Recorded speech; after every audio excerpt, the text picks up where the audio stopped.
আজি এটি বিয়াৰ নাম গাইছোঁ, অতি দুখৰ বিয়াৰ নাম।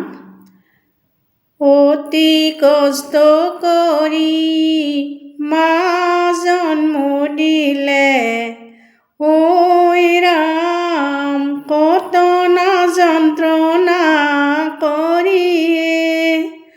অলপ ডাঙৰ হ'লে দেউতাই বিয়া দিয়ে, ঐ ৰাম লোকৰ ঘৰ শুৱনি কৰিহে।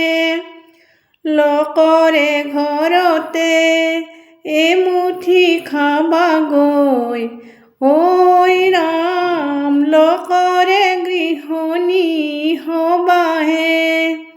ওলকবিৰ তলেৰে ফুলকবিৰ পাত, মা মা বুলি মাতিবা কাক। মাৰাৰ হালনি শাহু আইক পাবা, জন্ম দিয়া মাক পাহৰি যাবা। ওলকবিৰ তলেৰে ফুলকবিৰ পাত, দেউতা দেউতা বুলি মাতিবা কাক। দেউতাৰ হালনি শহুৰক পাবা, বুজনীয়া দেউতাক পাহৰি যাবা।